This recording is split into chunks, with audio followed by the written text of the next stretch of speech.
नमस्कार, आज हम आपके सामने पेश कर रहे हैं पश्चिम बंगाल से ताजा राजनीतिक ड्रामा और हाई वोल्टेज टकराव, जिसमें राज्य पुलिस और राष्ट्रीय एजेंसी ईडी के बीच सीधा आरोप प्रत्यारोप सामने आए हैं। कोलकाता से इस वक्त सबसे बड़ी खबर आ रही है। प्रवर्तन निर्देशालय ईडी ने पश्चिम बंगाल के आईपैक के कार्यालय पर उसके डायरेक्टर प्रतीक जैन के आवास पर चल रही छापामारी के दौरान राज्य की मुख्यमंत्री ममता बनर्जी के हस्तक्षेप को लेकर बड़ा विवाद खड़ा हो गया है। ईडी का कहना है कि उसकी छापेमारी शांतिपूर्वक और प्रोफेशनल तरीके से चल रही थी। तब ममता बनर्जी भारी संख्या में पुलिस कर्मियों के साथ वहां पहुंची। उसके बाद एजेंसी का आरोप है कि सीएम ने 2 जगहों से अहम दस्तावेज और इलेक्ट्रॉनिक साक्ष्य अपने साथ ले गई, जिससे जांच बाधित हुई। ईडी की ओर से यह दावा भी किया गया कि इस हस्तक्षेप के कारण बहुपक्षीय जांच प्रभावित हुई और पीएमएलए यानी मनी लॉन्ड्रिंग रोधी कानून के तहत जांच में बाधा आई।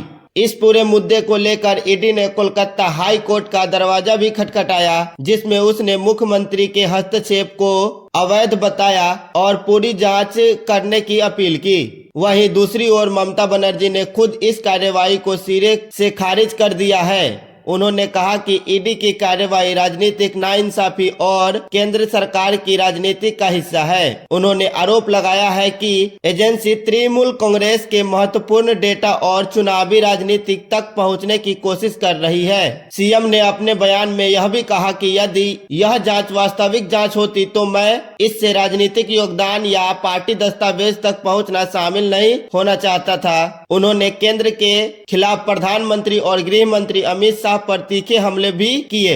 राजनीतिक स्तर पर तीखी प्रतिक्रिया आ रही है। बीजेपी ने सरकार के बयान का समर्थन करते हुए कहा कि ईडी एक स्वतंत्र एजेंसी है और जो भी जांच करेगा वही कानून तय करेगा। वही टीएमसी सांसद महुआ मोइत्रा ने कहा है कि ईडी अब भय पैदा करने वाली इकाई बन चुकी है और उसने राजनीतिक रूप से राजनीतिक दस्तावेजों को निशाना बनाया है। इस पूरी स्थिति को देखते हुए राजनीतिक माहौल और भी गंभीर है। खासकर 2026 के पश्चिम बंगाल विधानसभा चुनावों से पहले विरोधी दलों ने कहा है कि यह केंद्र राज्य टकराव है, जबकि समर्थक दलों ने कहा है कि कानूनी के मार्ग में किसी को भी अवरोध नहीं डालना चाहिए। हालांकि अभी तक यह स्पष्ट नहीं है कि ईडी के खिलाफ एफआईआर दर्ज हुई या पुलिस ने किन मामलों में शिकायत दर्ज की है। खबरों का फोकस मुख्य रूप से ममता बनर्जी के हस्तक्षेप और ईडी की प्रतिक्रिया पर बना हुआ है। यह मामला अब कानूनी लड़ाई से राजनीतिक टकराव तक बदल चुका है और आने वाले दिनों में कोर्ट और मीडिया ट्रायल दोनों में बड़ी हलचल बनने की संभावना है। अब देखना होगा कि इस पूरे मामले पर कानून। तो चलिए सुनते हैं कि इस पूरे मामले पर पश्चिम बंगाल के सीएम ममता बनर्जी ने क्या कहा।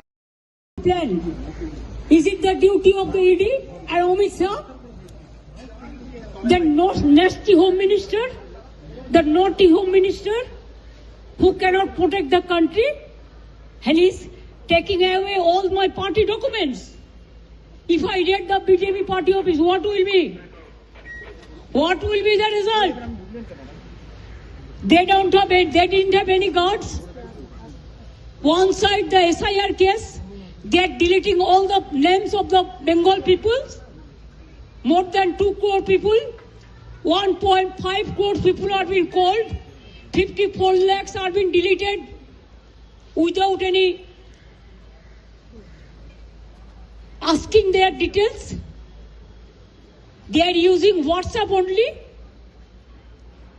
and because of election they are collecting all my information of my party. देखो मैंने सब लेके आया, because I rang up Pratik, because he is the in charge of my party. So my hard disks, see, phone, hard disk, all they are collecting, and they have already attacked my IT office also. In fact, Sector 5, I am going there also.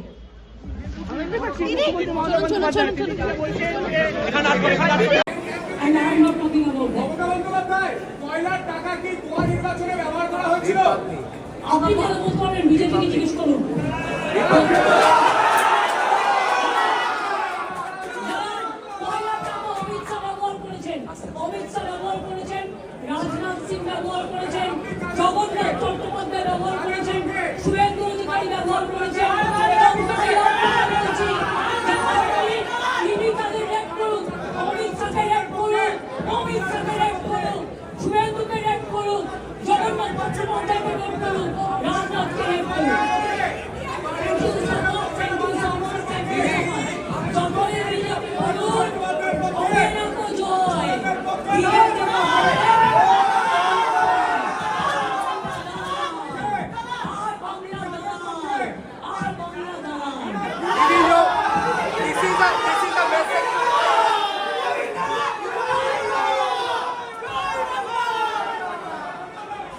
क्या कदम उठाती है। तो ऐसे ही news देखने के लिए बने रहे नमस्ते न्यूज 24 के साथ। धन्यवाद।